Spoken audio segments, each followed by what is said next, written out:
Torej, danes vidim priložnost, da predsedniku vladi razložimo in pojasnimo, zakaj smo nezadovoljni z predlogom zakona o delovnih razmerjih.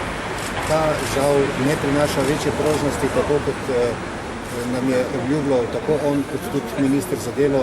Še več, ta predlog zakona je slabši kot tisti, ki je sedaj v veljavi in seveda zato bomo danes predstavili, s čem smo nezadovoljni.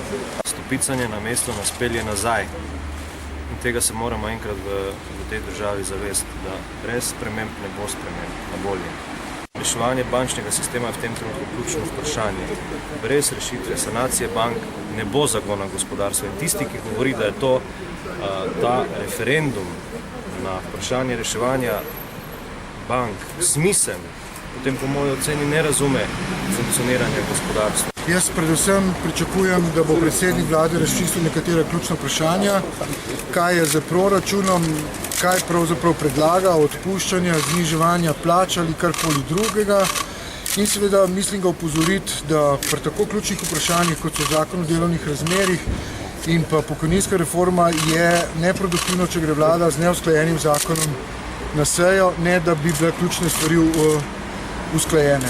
Mislim tudi odkrito povedati, da je ta politika ne vodi v pravo smer in da bomo to izrazili verjetno tudi na protestnem shodu. Predvsem je treba ugotoviti, da usklajenosti pri tako pomembnih projektih za sindikati ni. In vlada bi naredila veliko napako, če bi brez te usklajenosti poslala ta dva zakona v parlamentarno proceduro. Temu bomo seveda mi nasprotovali. No, jaz tudi vidim to gesto, da gremo za temi vmesnimi rezultati pogajanj na vlado kot dosežek tudi za socialne partnerje. Sveti v teh rešitvah so nekatere stvari, ki so jih oni predlagali in v prvotnem predlogu niso bile in so torej naš približek k njihovim zahtevam. Tako da gremo naprej. Jaz menim, da smo na dobri poti in da lahko v relativno kratkem času naredimo pomembno delo. Razumem pa torej pripombe sindikatov, da še nismo usklajeni, kar res nismo, vendar to še ne pove, da tudi ne bomo.